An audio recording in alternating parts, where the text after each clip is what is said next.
What's up, everybody? Welcome back to the Colby Coast studio right here on the Ranger Z521. We are back on Lake Powell. Saturday, about 8:30 in the morning. Water temperature 68 degrees. I've already caught a couple of fish on my way through over here to Warm Creek. Absolutely beautiful day. No wind. There's a lot of people out surfing in the background. I see some fishermen over here in a couple of these coves. But what I wanted to do, I wanted to do a little real quick video on what I'm going to do today. Once again, as everybody knows, this is my search bait, Dobbins 701, just a quarter-ounce single-tail grub. I've got it on a whitehead because I ran out of chartreuse heads last weekend when we were down here with the family. Again, 8-pound braid.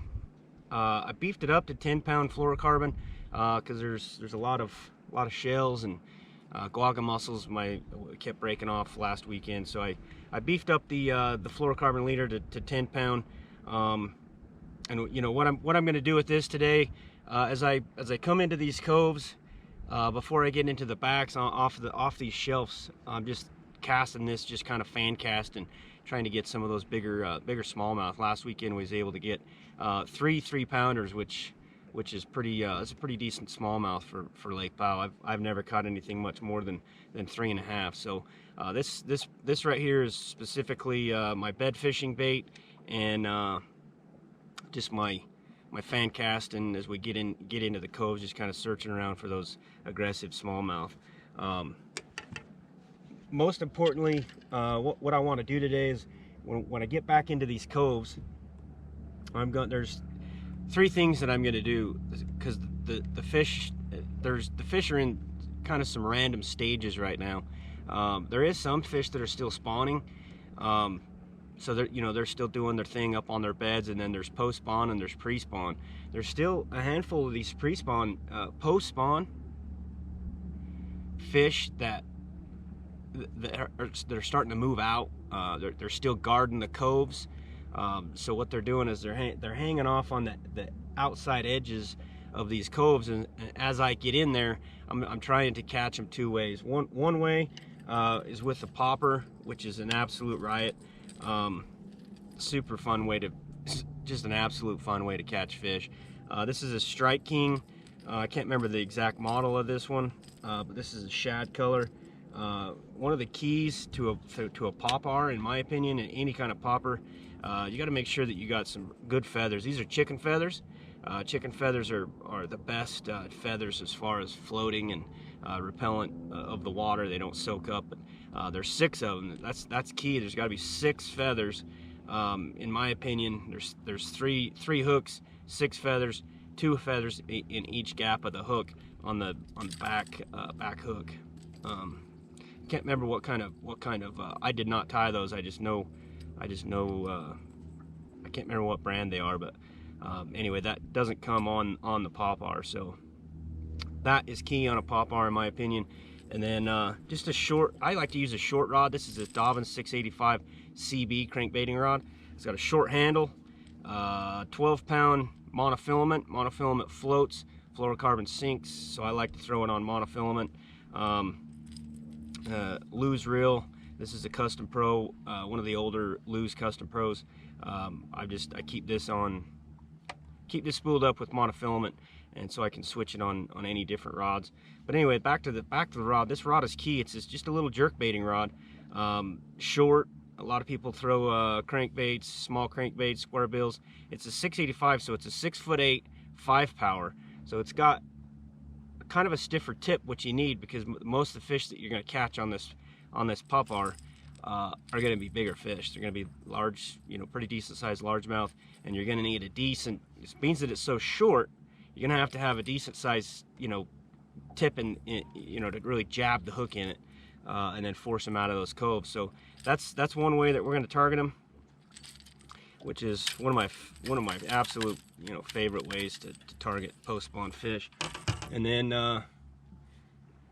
Weightless Senko.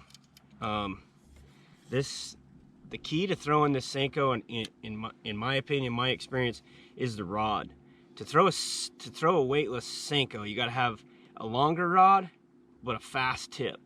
The reason for that is you know the rod's got to load up and whip it out there, because there's no weight. You know, it's weightless, so you got that longer rod for the longer cast, but then a super fast tip. So this is a Dobbins 763. It's actually a Carolina rig rod, 1/4 ounce to 1 ounce, medium heavy, fast action. So it's a 7'6", 3 power, long, pretty decent sized butt on it, if you can see that. But anyway, for the reason for that is you got to be able to, you know, really keep control of the bait, because there's no weight for one, and then it's got to load up. That tip's got to load up and, you know, really wing it out there to get the control. Somebody asked me on my last video how exactly I rig my Senko on the Lunker City hook. The Lunker City hook is my absolute favorite hook for Senkos, because it's squared off. See right there where it's squared off? It's just it's not a super wide gap, which is what I like. And then the Senko that I like to use this time of year, I like to change it up just a little bit from baby bass. Everybody knows I'm a huge baby bass fan. Color. This is, I can't remember the exact color of this. I'll have to find it. It's like something moon dust. But anyway, it's still got the resemblance of the baby bass on the one side, but then it's got just a little bit of blue on the other side. So it resembles bluegill or crappie. Just kind of gives it a little something else. But anyway, I just Texas rig it, just like that. Come around.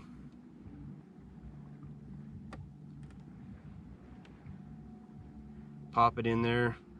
But check this out. Look how cool this is.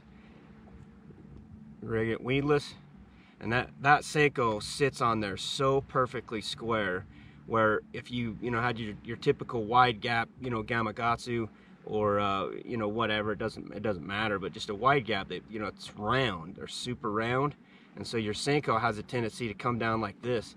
But with these Lunker City, it keeps it squared off. You're able to make that many more casts per Senko. So that's absolutely key. 14-pound fluorocarbon. I'm not too worried about super heavy, because it's 14-pound keeps it light enough that it sinks, but at 14 pounds heavy enough to get it, you know, to get those fish out of those coves. You're fishing up in those stick ups and whatnot, so you do have to retie quite a bit, because it's, you know, you're targeting those, you know, the stick ups, the flooded brush, that kind of stuff. So it wouldn't hurt to go up to, you know, maybe 16-pound, but in my opinion 14-pound is ideal for castability with a weightless Senko. And then it's, you know, it's durable enough that you're going to get the fish out of there. But you just got to make sure you retie your hook occasionally. 8-3 to 1, because I want to make as many casts as I can. You throw it out there, you let it sink for a minute, drag it back just a little bit. If you got bit, you know, in the first 5 or 6 seconds, I reel it back in, make another cast. So super fast reel ratio, just so that I can make that many more casts. 8-3 to 1, lose hyper mag. Super good reel. And then one other thing that I'm going to try, and I'm going to target today, is I'm trying to get those largemouth to react to bluegill. So I tied on a small jerkbait. This is a Lucky Craft Pointer 80, I think. It's a smaller one. I can't remember, but anyway, it's bluegill pattern. I'm a huge fan of throwing a jerkbait on a spin caster. I think you get a little bit longer cast. I think you have a little bit more control with the fish. You know, jerkbaiting fish, you know, everybody knows you lose a ton of fish when you're jerkbaiting. So I've converted over to throwing it on a spin caster. You can control them a little bit better. You can get a little bit better control of the jerkbait itself, and then you get a longer cast. So 8-pound braid. I got 6-pound fluorocarbon on a Dobbins 732. This is a 7'3", 2-power. It's like it's supposed to be for Senkos, tubes, that kind of thing. but I use it for jerkbait, and it seemed to works real well. It's stiff enough, it's got enough power, so you can cast it good. And then when you get one, you can really lay into it, and then you can control it because it's got the little bit longer butt on it. So that's what we're gonna do today. I've already caught a handful of fish, so head over to Chase Colby Co on YouTube. Hit the subscribe button, and let's have fun today. I'm gonna tear it up. It's a beautiful day. As you can see in the background, if you've never been to Lake Powell, unfortunately it's been closed, but it's open, and holy cow, there's people here utilizing our resources, which is absolutely awesome. So I can't thank the people enough that's pushed on the governor and everybody to open things up. We definitely need, we definitely got to start spending some money, get the economy rolling. Get out, go to your local Sportsman's Warehouse. Go to the tackle shop, the fishing side, and spend some money and come on down here to Lake Powell and absolutely enjoy some of these resources. So again, head over to the YouTube channel, Chase Colby Co. Hit the subscribe button, hit the like button, give me some feedback, comments, make any kind of comments you want. We're relatively new to this YouTube thing, but anyway, like always guys, get outside often, keep your head up, move forward, living your dream. Thanks, guys.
at this thing. Oh, baby. What?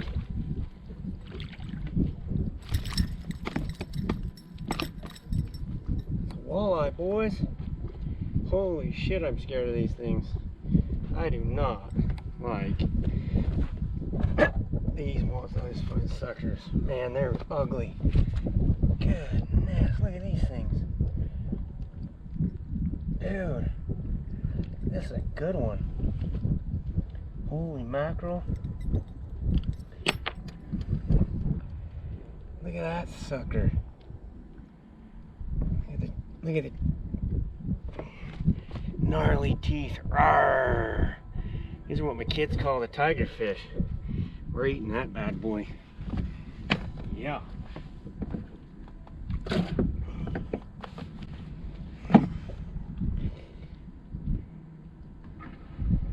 Cool. I seen a little bait pop right up there, and I cast it up, cast the little spinner bait in there. Wow.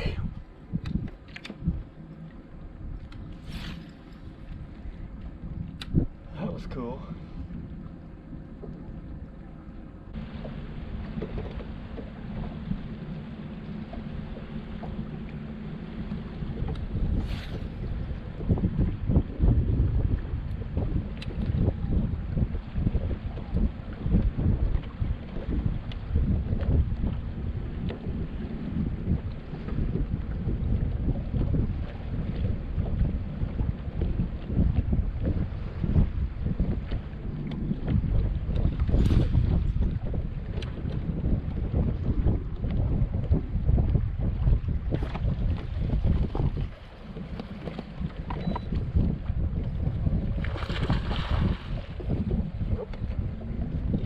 Big old large minnow.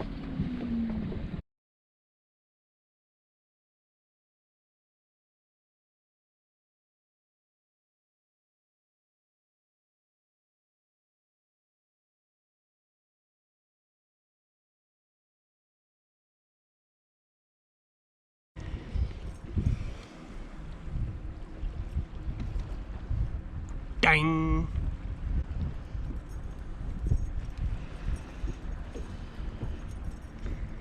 Wow.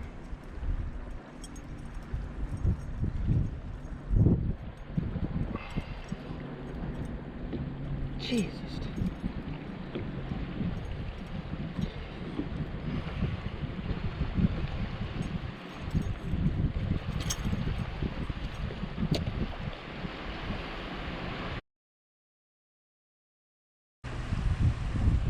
Beautiful.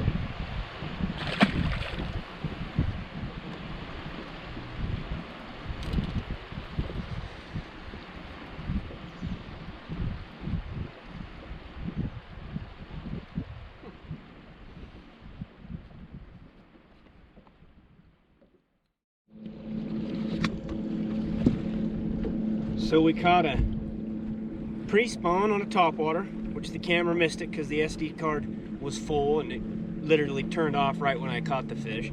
But I got a picture of it.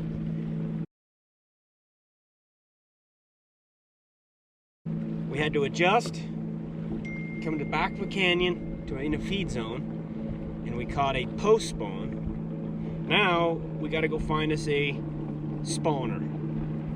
If we can find a spawner, we'll catch it. Therefore, mission accomplished. Pre-spawn, post-spawn, hopefully a spawner. So let's go find some beds.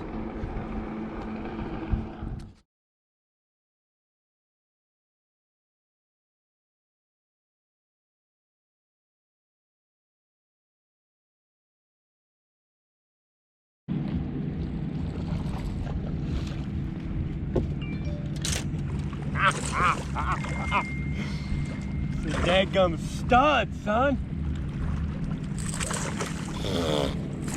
Oh my goodness gracious. What? Dude, that's a 3-pound smallmouth. On the top water. On the top water. Son, that is a post-spawn Pre-spawn. Sorry. I don't know why I get so confused. Son, that is a pre-spawn, nice smallmouth bass to end the evening. Son! Beautiful. Oh.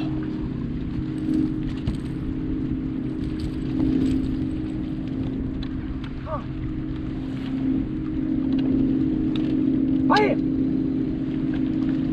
Ah, wait.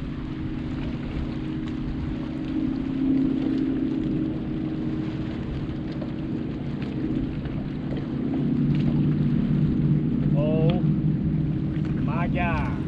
Oh my gosh. Oh my gosh!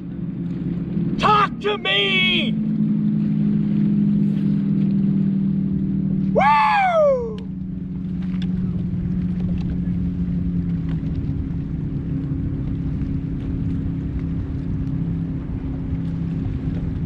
Eat it!